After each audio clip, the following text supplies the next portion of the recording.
Hello, listener. We have a special episode for you. But before that, we have something important to plug. We have a live show coming up on May 26th at 6:30 p.m. Elastic Arts in Logansport, Chicago, Illinois. That's right. And the tickets will help fund abortions. Don't you love abortion? Absolutely. And this is going to be a very gay live show. We're going to be talking about John Waters' 70s queer classic, Female Trouble. It's literally 4 queers, 3 trans people, and 1 cis person. Can you guess which one is which? Because this isn't just like a podcast. It's more of a variety show. There's going to be a DJ, a puppeteer, and some stand-up. So why don't you bring your little sweet ass to Elastic Arts on May 26th at 6:30 p.m. Be there or be square. Enjoy the show.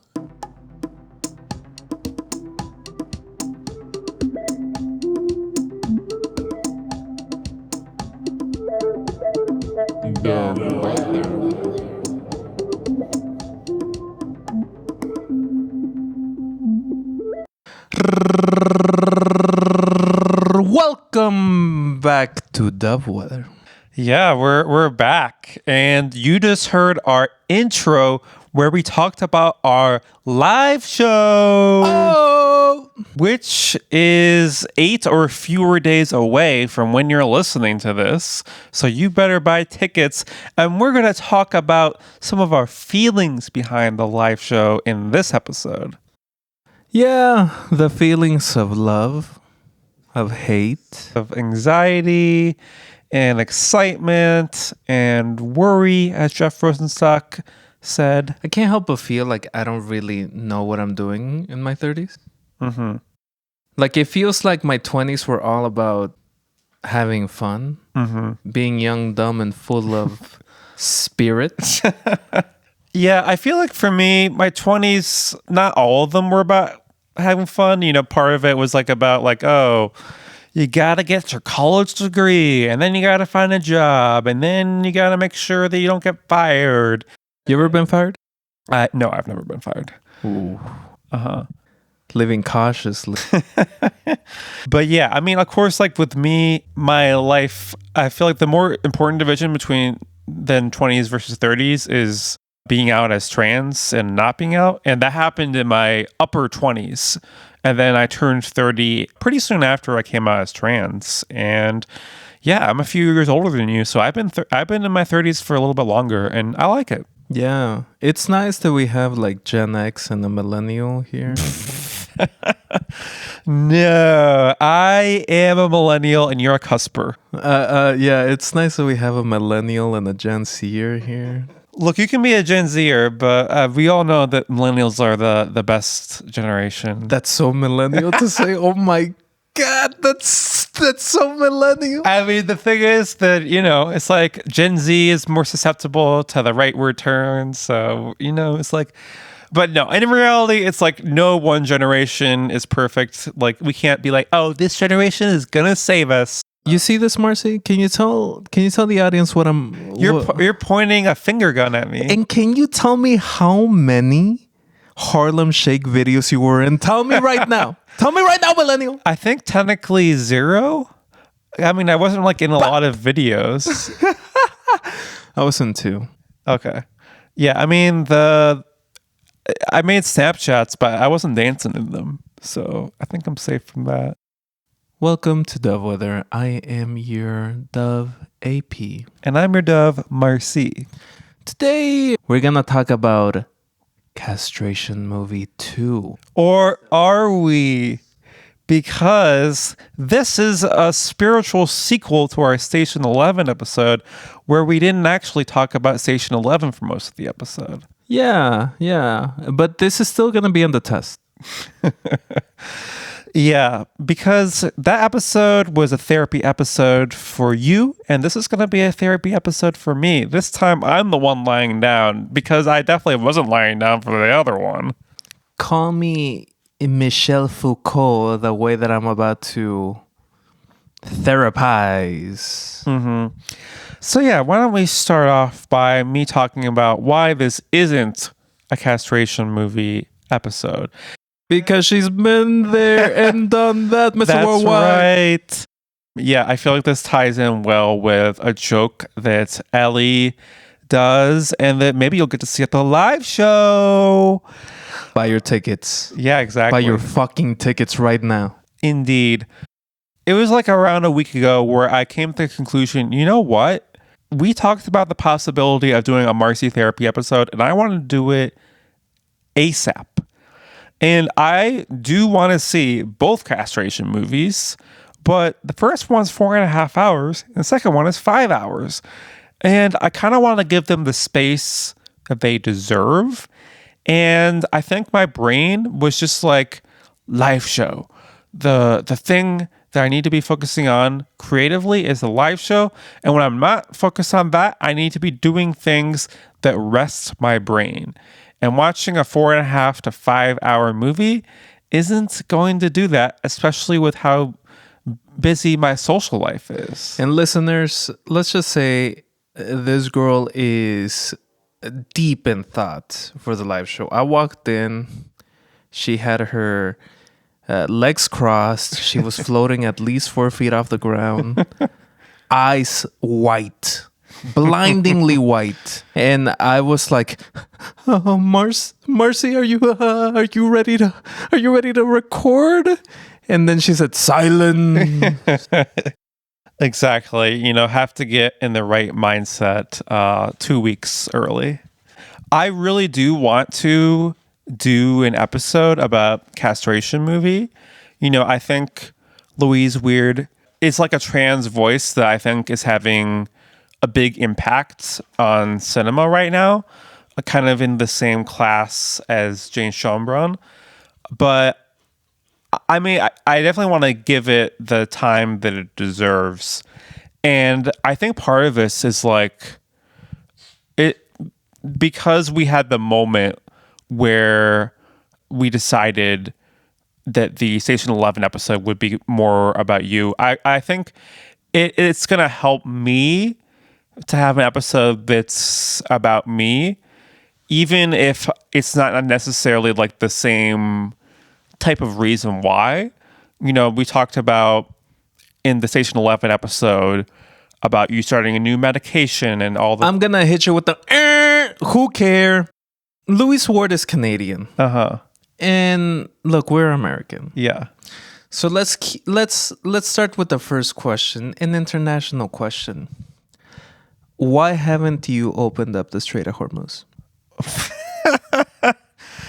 Yes. It is on my shoulders to do this act of international diplomacy. You know, Donald Trump called me and was like, "You, Marcy, as the resident trans representative of Doveweather, you need to do this, and if you don't do it, it's your ass on the line." And so why haven't you opened up the Strait of Hormuz? Or, okay, all right, the gay of Hormuz. Yeah. You know, it's like I'm waiting until the live show. I want it to have the biggest impact possible. So it needs to happen on May 26th at Elastic Arts, doors 6:30, show 7 p.m. $11. The money goes to Chicago Abortion Fund. And you hear that, listener? So what does it matter if you're paying more at the gas pump? We have a live show to record. Okay, so let me ask you this. You've been out as trans for a while now. That's true. What's something you miss from your non-trans days? That's a good question. You know, we were talking about the pressure to feel cool before this podcast. And I feel like before I came out as trans, I didn't really have to worry about that because I just definitively was not cool. You know, no one had ever found me hot in my life. Okay, maybe I shouldn't say that because a few people did kiss me. But, you know, I feel like being trans, it's like I represent the trans community. And part of that is, yeah, you know, you want to be hot, but also it's like you don't want to be a dipshit.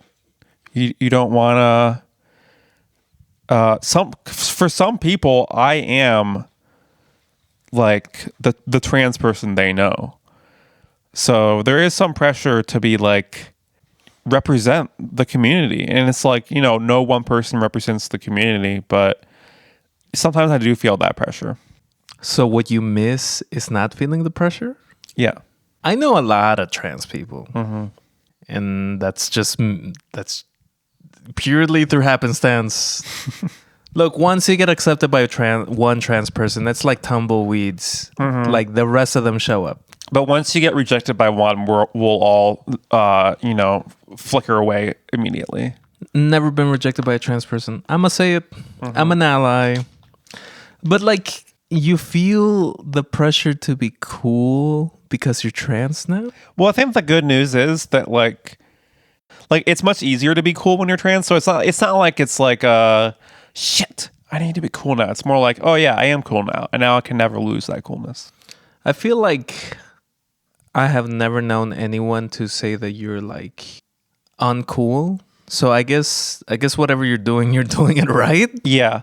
I do feel like there is my social anxiety though, where it's like I can be in a social situation and I feel too anxious to like approach people to talk to them, and then part of me is like, oh, is me not talking to people making people think that like I'm like standoffish?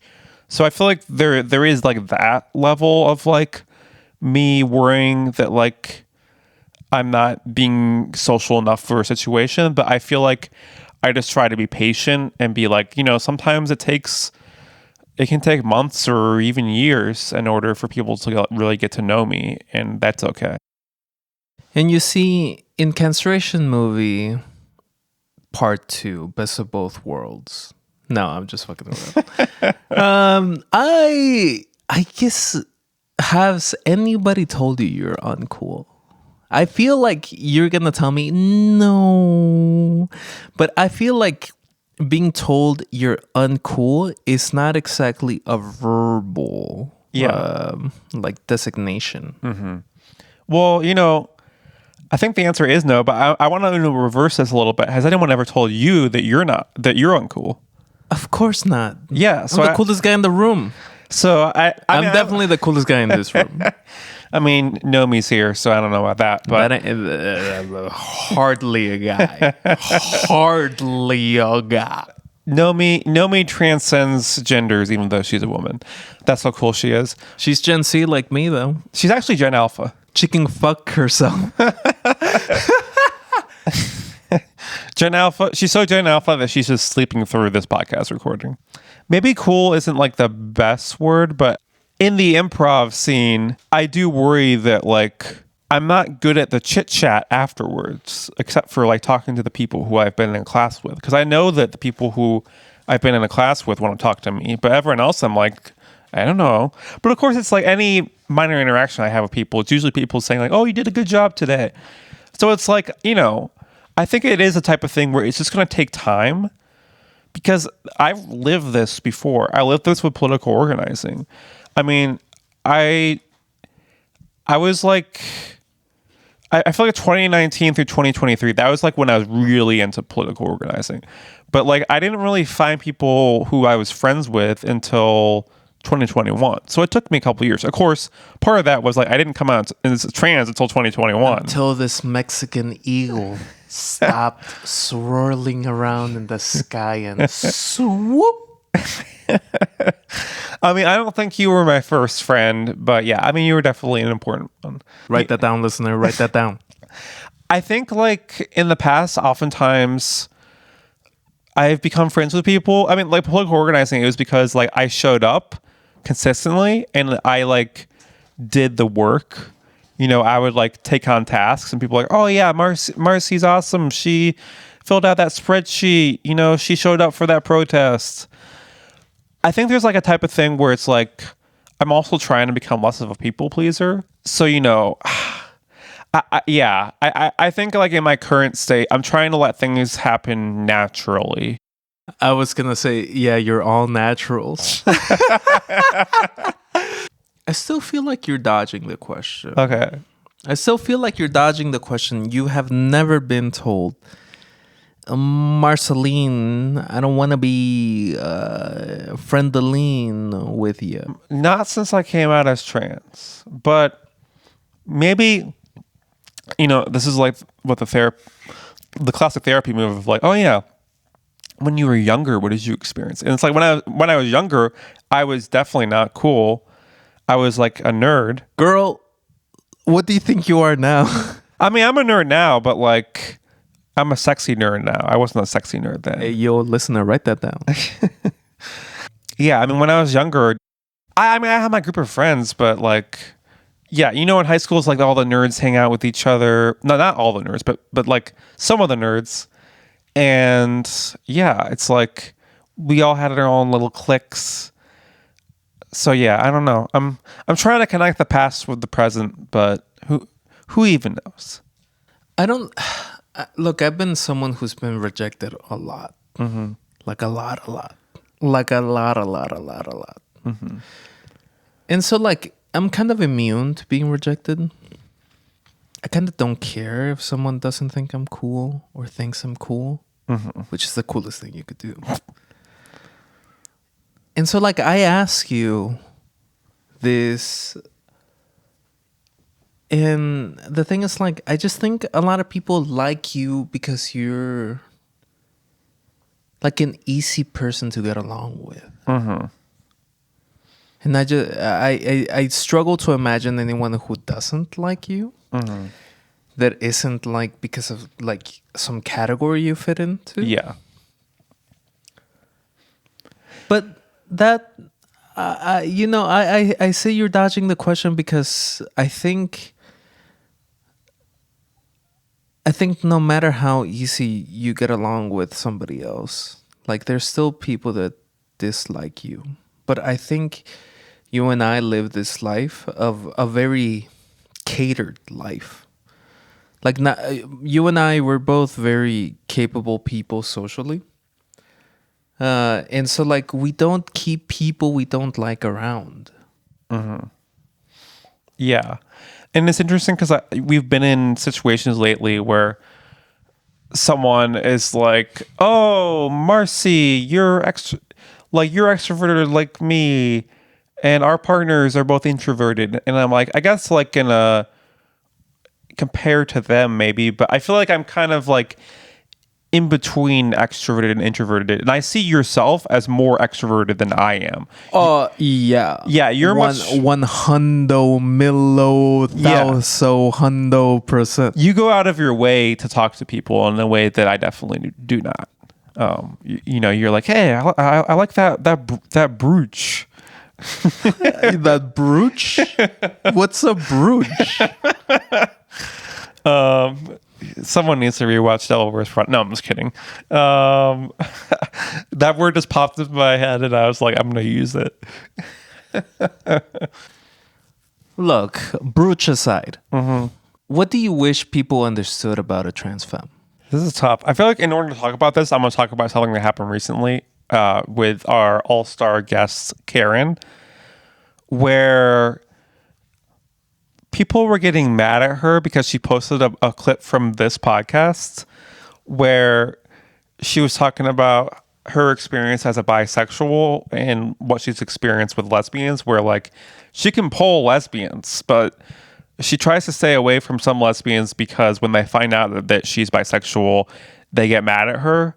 And then people in the comments were being like, don't talk about lesbians, let us talk about lesbians. And I was like, I'm a lesbian. I had her on our podcast and we wanted her to talk about lesbians. And then there was this gold star lesbian in the comments who was like, you're not a lesbian, you're a straight man. And I was like, this is absurd on multiple levels. I mean, first of all, like all trans women are women. And second of all, I had a surgery recently. I think if you saw me naked, you wouldn't be like, okay, that's a straight man. Like, and you don't need to get a surgery to like be a woman, but like, it just kind of like makes it so it's like, what the fuck are you talking about? Like That gold star turned out to be a sheriff's badge. And to that we say, a cab. absolutely.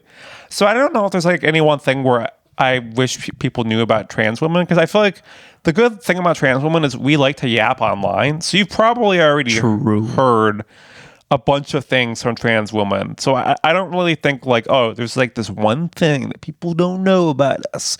I think it's just like these experiences can definitely add up, where it's like I changed.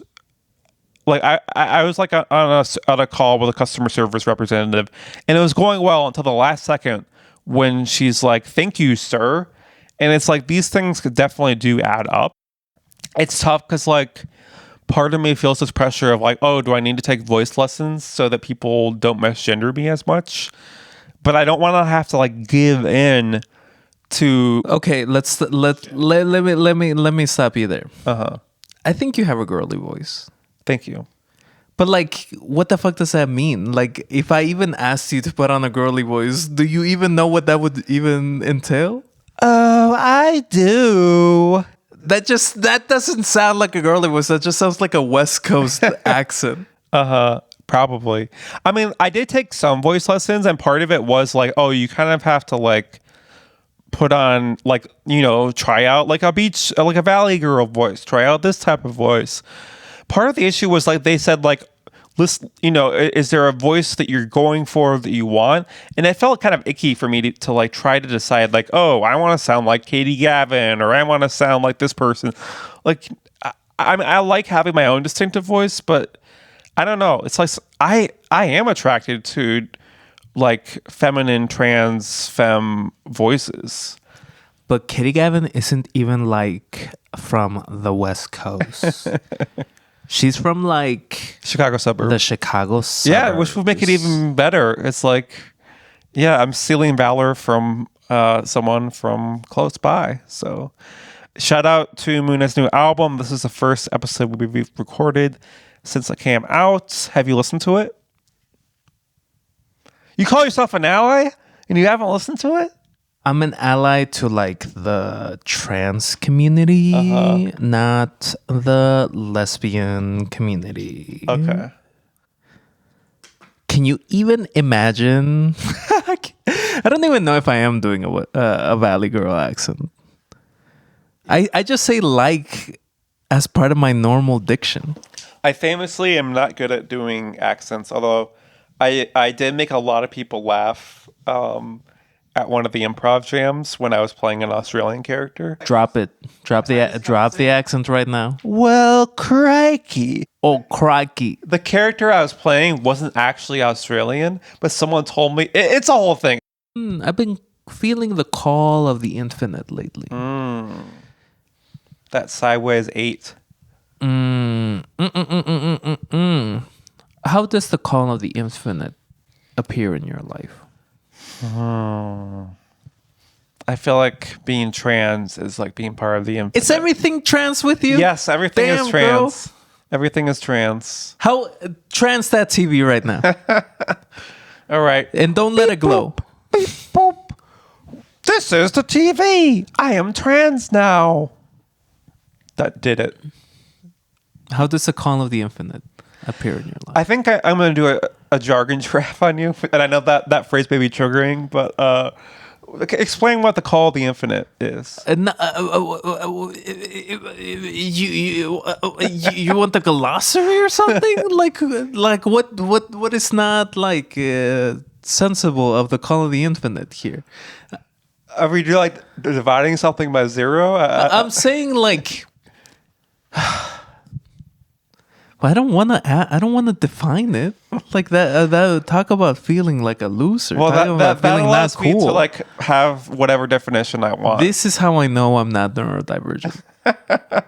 Because I'm like the call of the infinite. You know, infinity is a number that runs forever. You know, it's like infinity times infinity is still infinity. I remember taking Calc 3. We deal with infinity a lot in that. Did I use any calculus after college? No.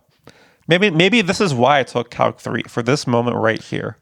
You're taking integrals and differentiating and, the z-axis. But do I actually know what the call of the infinite? It sounds like a Twilight Zone episode, maybe, or like an X-Files episode. The call of the infinite is the call to write a TV show. Do you not know? Are you filibustering? Why are you filibustering? Do you seriously not know? No, I don't. You have no clue. No. If I were to ask you to like interpret the 3 words that I'm saying in whichever way you want, you can't Let's decide. see. Call of makes sense. I feel like the thing I'm tripping over is infinite. Infinite. The call of the infinite. It's not the call of the infinite. Infinite. It's Send like this girly pop to Carcosa because she would be fine. She would be so fine in the ancient city of Carcosa. Does it have to do with like time is just going to keep on going and eventually we're going to die, but we'll just turn it into something else. It's like I think you're just being this literate because you don't want to answer it. Not literate, literal. You're being this literal because you don't want to answer it. I literally do not know what you're asking. Wow. Okay, let me ask you a question that you can answer. How do you shuck a corn? Well, I did work on a cornfield for a couple of years, but we were more focused on taking test tubes and taking samples from the corn plants. Take a test tube and you take a sample from a corn? So usually I'm sitting on a bucket. I'm listening to Coldplay's latest album, Viva La Vida, or Death and All His Friends. And you basically you open up the test tube and then you put it kind of around the leaf and then you close it around the leaf so that there's like a circle part of the leaf that like goes inside the test tube. And then you take like a toothpick, or maybe not a toothpick, but something that looks like a toothpick. And then you scrunch up the leaf in the test tube and you put it in the test tube holder. And then I think it... And where does Chris Martin come in? So basically, as a Chris millennial... Martin was going to say he was taking a test tube, what would he sound like? He would sound like... Ooh, he would sound like do do do do do do do do do do do do do do. Okay, scene. What do you need therapy for then? Like if you're not abstracting thoughts. So you're saying I'm cured? I'm saying I have no clue what you need therapy for. if you don't like fall into a depth of like despair or sadness because of an unanswerable question. Yes, I think it's like... Do you just do it as a status symbol? Oh, I was in therapy. I was in therapy last week. Like, I mean, I think the main reason I need therapy is for my anxiety. I think when I first started therapy, well, I did a little bit of therapy in college. Some of it was like group therapy. And then I started therapy maybe like 2014, 2015. And that was with a therapist who was not trans, who would not figure out that I was trans. And eventually, when I was like, I think I might be trans. I think I need to talk to a trans therapist. I talked to her within a month I was out as trans. And then I was like, hey, old therapist, sorry, but I found someone new who can actually see me for who I am, which isn't your fault that you couldn't, but it is what it is. Listen, like, okay. If she can be trans, you can be too. Start taking estrogen. Yeah, I mean, if I crack your egg, I will be proud. So there you go. If I make an omelet out of you, I'm just having breakfast. So yeah, I mean, like when I had my initial therapist around 2014, 2015, I feel like I didn't have a lot of friends back then, and like I would just talk for most of the hour, and it was just like kind of saying what's going on in my life. And a lot of it was like, oh yeah, I wanted to talk to that person, but I couldn't. And yeah, I feel like over the years, like I don't go to therapy as often as I used to in the past, but I still find it helpful to like talk about what's going on with my life. You know, she'll ask me questions. We'll connect it to the past, of course. But yeah, you know, it's not like in The Sopranos. There's no physical danger. There's no journey. Yeah, there's no sexual tension between me and my therapist. She does have some cool cats though, and sometimes the cats are on screen. So then, what are your what are your thoughts around the live show? Yeah, live show. I'm really excited for it, but I'm also anxious about it. And I need you. I'm gonna stop you right there. Uh-huh. Describe the anxiety around the live show. Okay. And I need some detail here. Yeah, I think some of the anxiety is around like, oh, what if not enough people show up? You know, we're raising money for abortion. We're paying our guests. We're paying the venue. And I think part of it is like, you know, connected to two of the people we're having on the show are from my improv community. So I hope that people from the improv community show up. And, you know, it's like a culmination. Your anxiety is from external forces. I think so, yeah. There's no internal force. Internal force.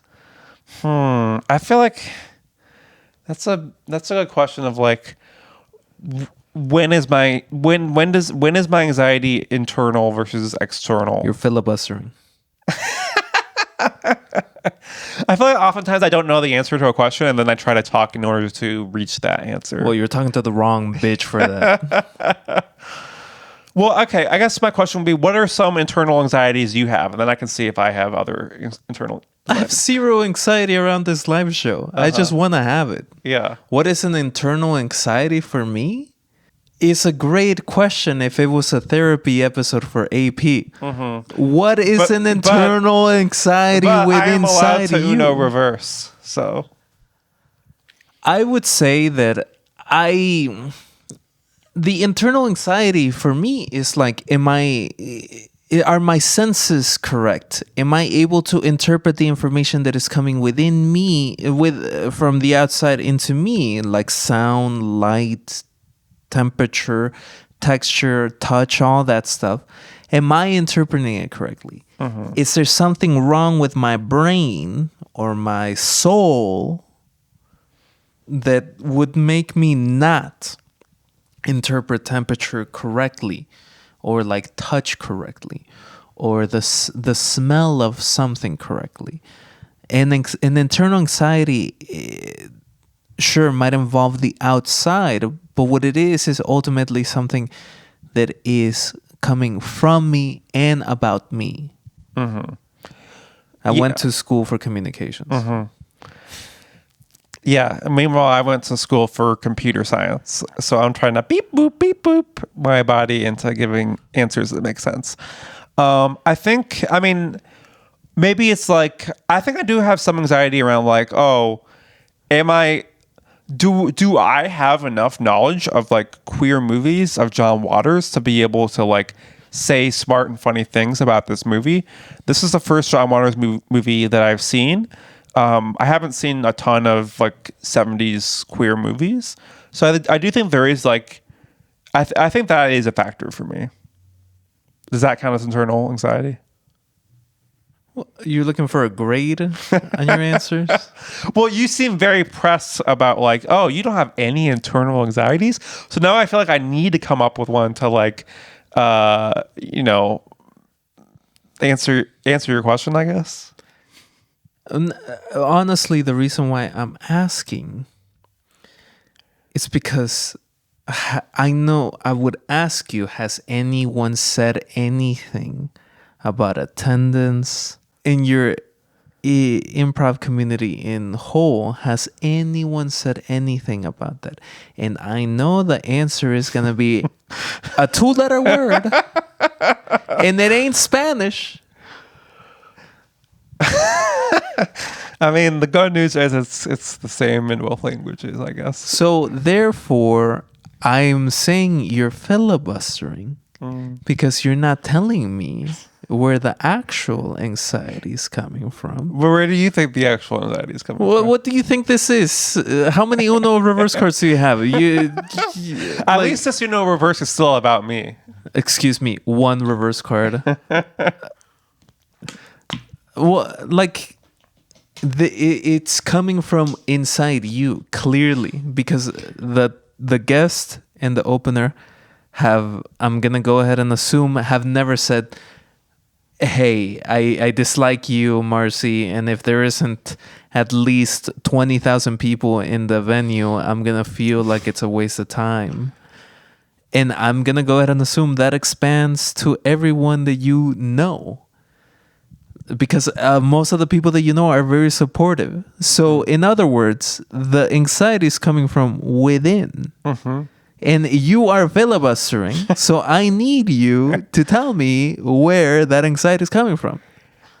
It's coming from the white blood cells. I don't know. I will say that I think my anxiety has abated. Is that the right word? It's gone down since like the last week. And I think I think I am starting to grow into acceptance of like, yeah, you know, we don't have to have 60 people there for it to be successful. And I think it's like, because this is like the first time putting on a show. This isn't going to be the last time I put it on a show. So it's not like it has to be the end all be all. Why don't you put on the show right now in this episode? Part of my process is putting less pressure on this episode so that once it's over, I can be like, okay, now it's time to focus on the live show. It's in 2 weeks. So gonna rewatch the movie. Gotta make sure I have smart and funny things to say about it. Gonna send more invites to people and do more Instagram posts about it. So I feel like part of the reason why I wanted to, not have to have homework is because I didn't want to have to like put pressure on myself to, I think especially because I think I definitely felt a bit exhausted after my level 3 improv showcase. And, we had the improv jam the day after. And it's like, for these improv jams, I'm staying out until 11 p.m. and then plugging in the live show and then getting back at midnight, tired the next day. I think part of my body wanted some rest. I think that's definitely part of it. What do you think I'm going to say? You're filibustering. Yes. I mean, I have zero clue who in your life is putting any pressure on you at all. I am taking off my socks because it is getting hot in this room. Luckily, this isn't on video, so WikiFeet can't get it. So if I say the anxiety is coming from inside, is that good enough? Or do you want like... Oh my God. I will go Miss Frizzle on you. I will become microscopic and head into that brain. Yeah, what was that? Yeah, Miss Frizzle was one of them, but there's also a classic sci-fi story where they did that. I'm trying to remember. Final something. Not Final Destination, but anyway. Futurama did it.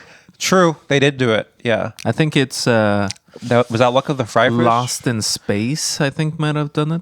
You know what you should do? What? Maybe answer the question. Where is the anxiety around this live show coming from internally? Because you can't answer where it's coming out of externally.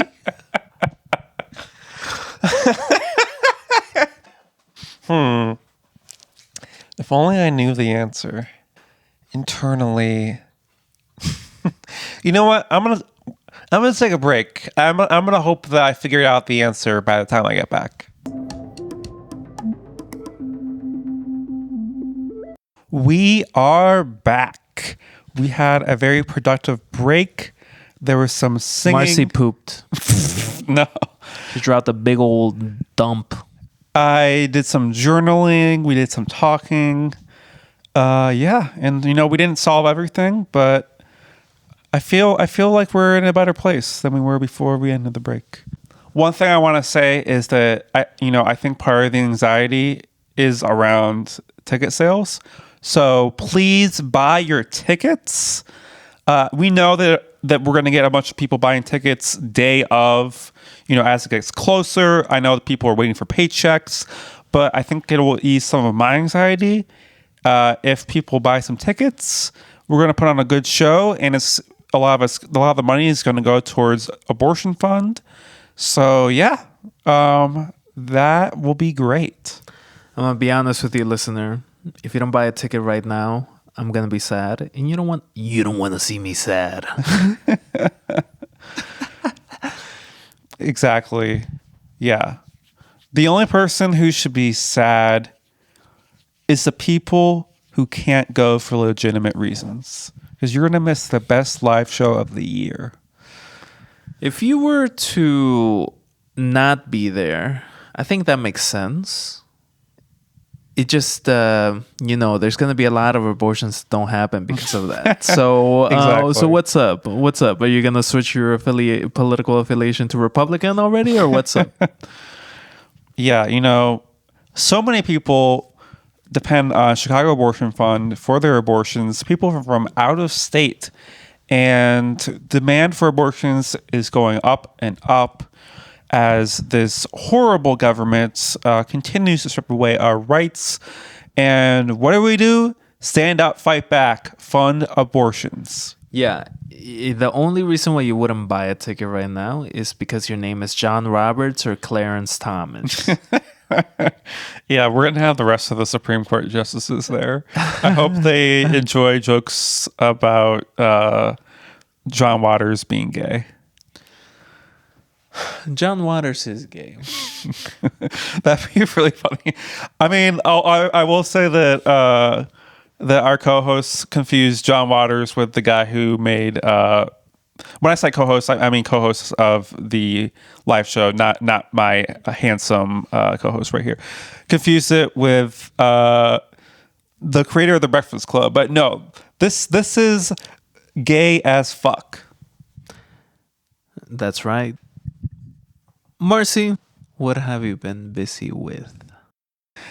Going to a birthday party, helping clean up the Chicago River, going to my favorite bookstore, Pilsen Community Books, which I actually did twice in the last week. One time was for an abortion fundraiser for karaoke. And the other time we're just... Like a regular Ketanji Brown Jackson. The other time was just stopping by. If you look over there at the book with Mickey Mouse on the cover, that's the book I got there. It's about how Disney is evil and a key part of the capitalist machine. Our employers are evil? Damn.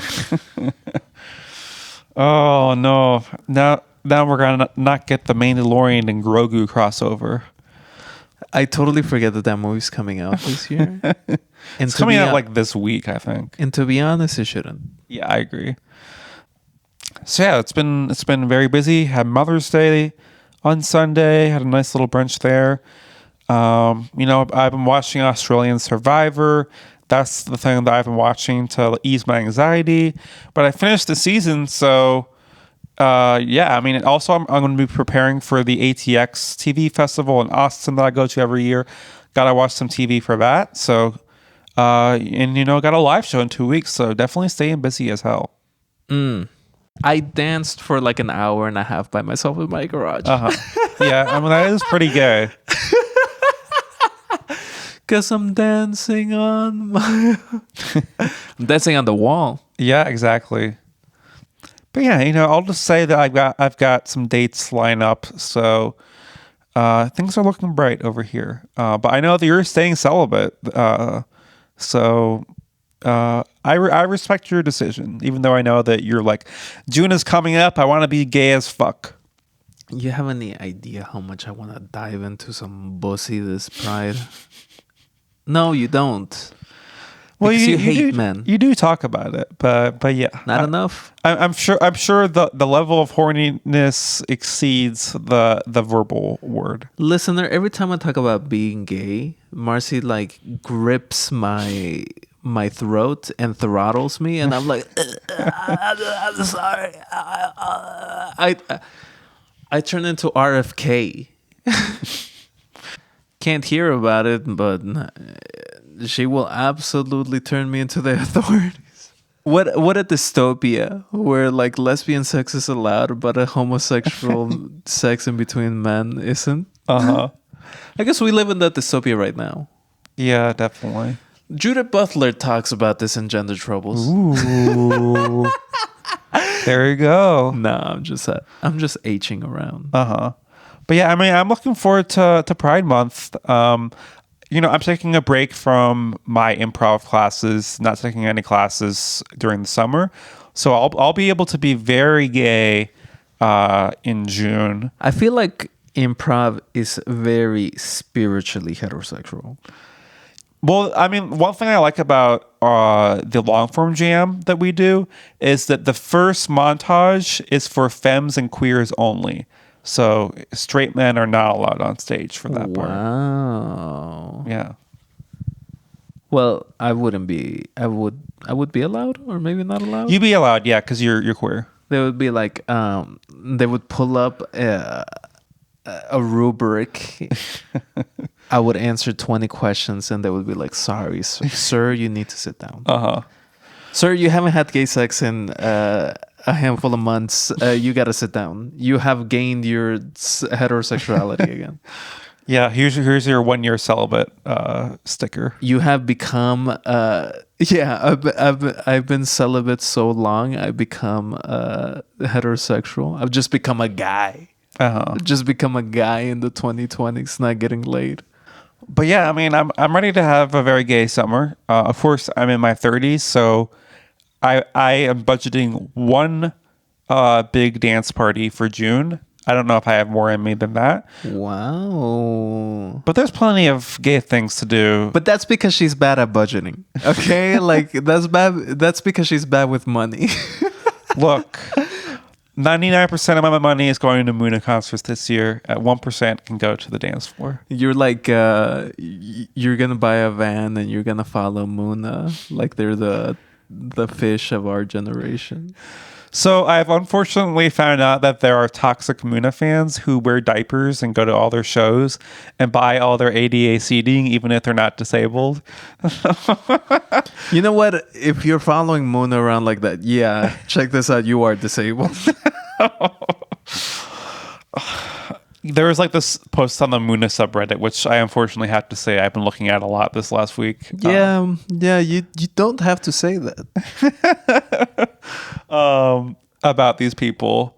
And I'm like, you know what? Maybe I don't need to get a strawberry tattoo, even though that's like the symbol for Katie Gavin. You don't have to. Mm-hmm. Yeah. But if you were an actual fan. Ooh. I mean, I can just decide to get like a lyric from a Muna song on myself. But I'm not this year. I get a tattoo every other year, so next year I'll get a tattoo. You could get a tattoo of Katie Gavin's yammers that she's been throwing That's around. That's true. I could. Yeah. Her yambos that she's been gladly giving away. I am very thankful for Katie Gavin for everything she has given us, and that is included in that. You know, I don't know if I like any band the way that you like Muna. Yeah, I mean, and the thing is that there are people who go harder for the first 3 Muna albums than I do. For me, it's Muna Live at the Greek. That's the album that Pitchfork should give a 10 out of 10. It's, of course, the album they didn't even give a review. And this new album, I like it a lot.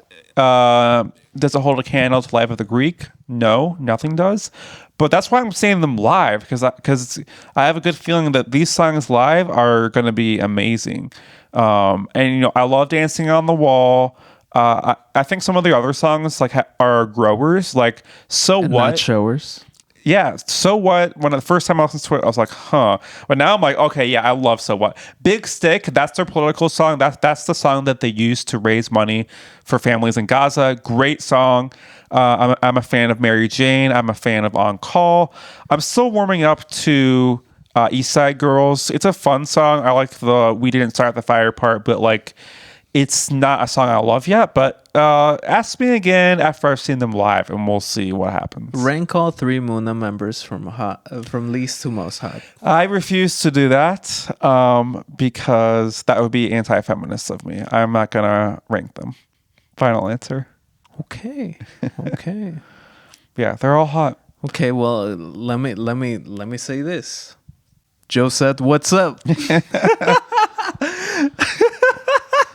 Yeah, I mean, I will say I am more attracted to femmes than masks. So, I mean, Katie Gavin is more my type. So, you know, I feel like a lot of Muna fans are really into Josette and Naomi. And I'm like, yeah, I'm happy for you.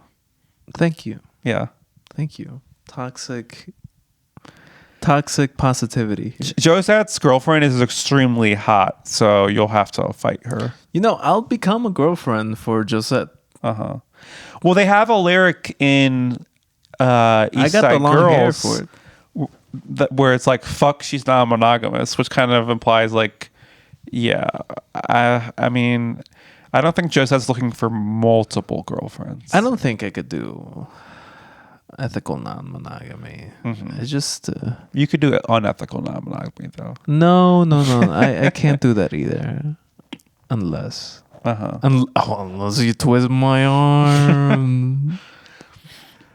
I just think that I've spent a lot of time doing casual hookups that maybe the thing that I haven't had is like ethical monogamy. Mm-hmm. I don't think I've had just someone who wants me for me and I want them for them. Uh-huh. And is that too much to ask for? It's not too much to ask for. I mean, I didn't have my first long-term relationship until 2 years ago. Look at me now. Now, best relationship ever. So, yeah, excited to celebrate 2-year anniversary. Now the wall you're dancing on is your girlfriend.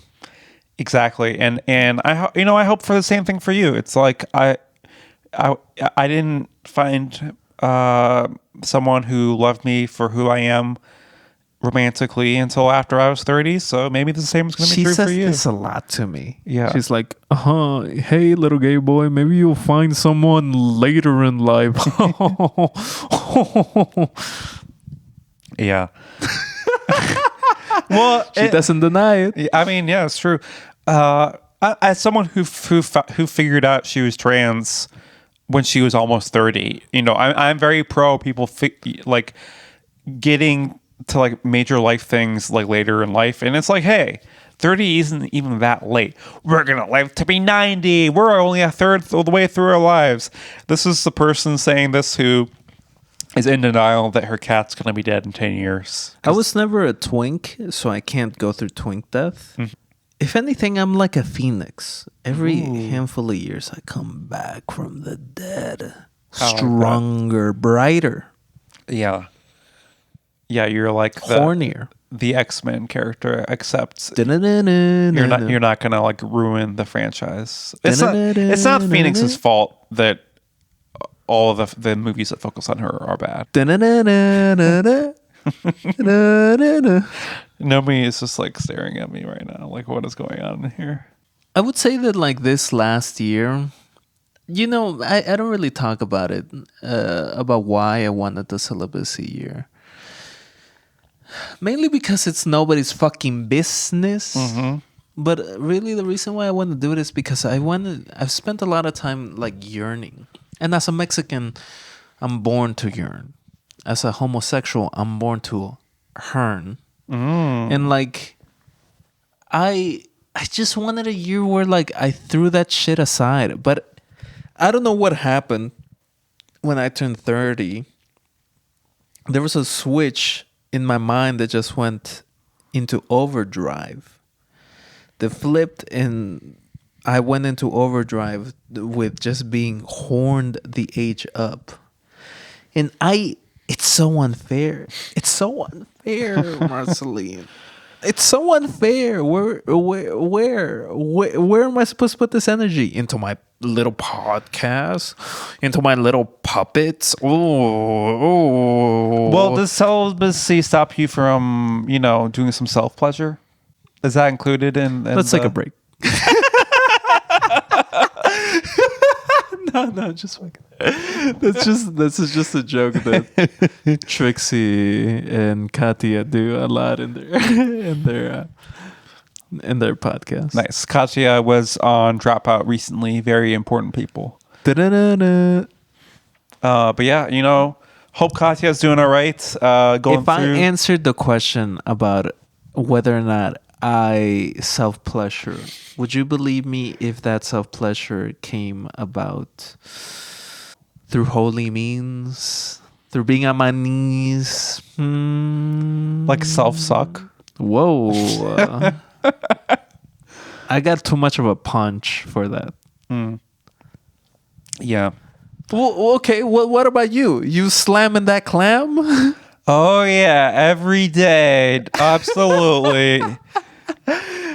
Look, I'm not going to get too into it, but I'll say, since this is the Marcy therapy episode, coming to terms with a new body, the entire body isn't new, but it's different.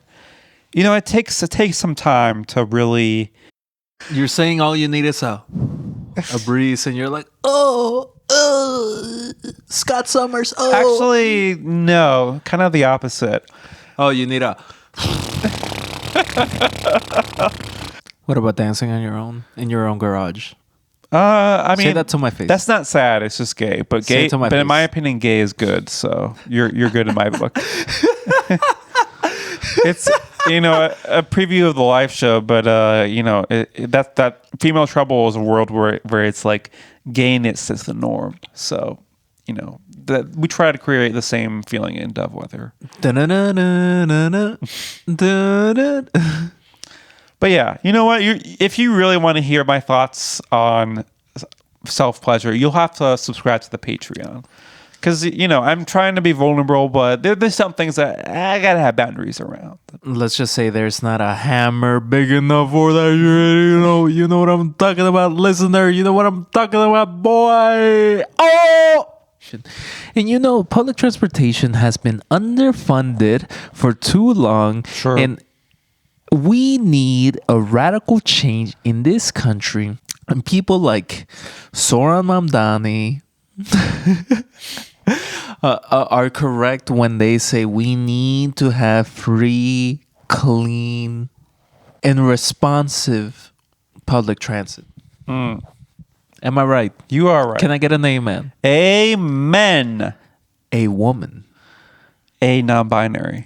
A woman and a man have been sitting here on this microphonic talking about pleasure, self-pleasure, external pleasure, internal anxiety, and external anxiety. But you know what we haven't talked about? You know what we haven't talked about? This is the first time this is the first episode where you've tickled me multiple times during the episode. We haven't talked about what is tickling inside us, what is bringing us hope within us.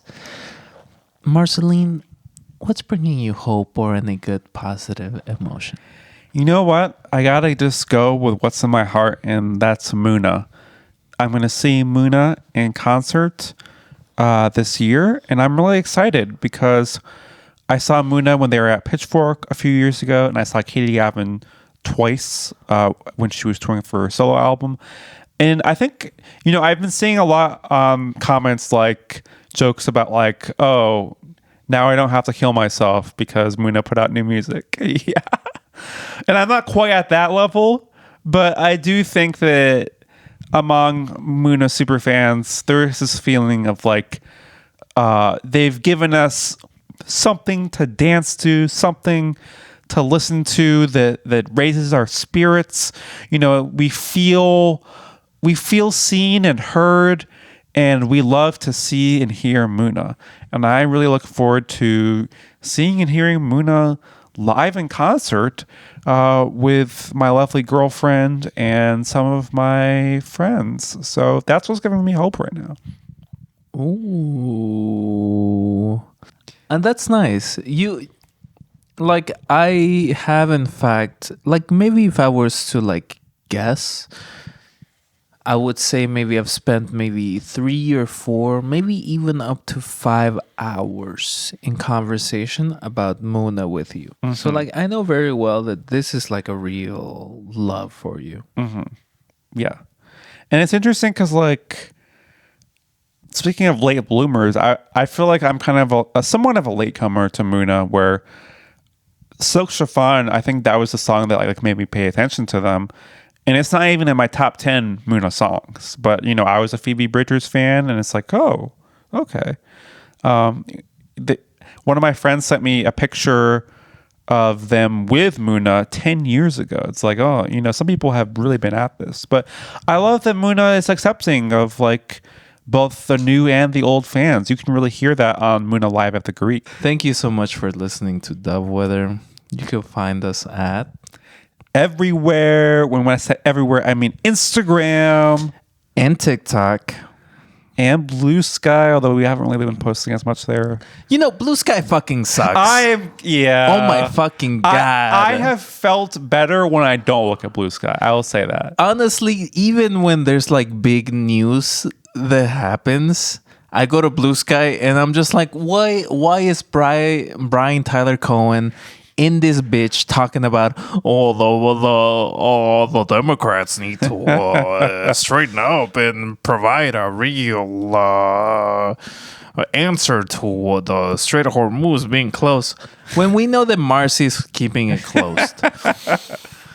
Honestly, death to Bluesky. Yeah, but we're also on YouTube. And we're everywhere at Dove Weather. That's right. And don't forget to get your tickets. There's a link in the description. Not just one. There's 2. I'm going to put 2 fucking links in the description. And if you do not buy a ticket right now, I'm going to be so sad. Oh, you don't want to make me sad. You don't want to have me be sad. You won't like me when I'm sad. Thank you so much for listening. Yeah, and we'll see you soon. Bye. Bye.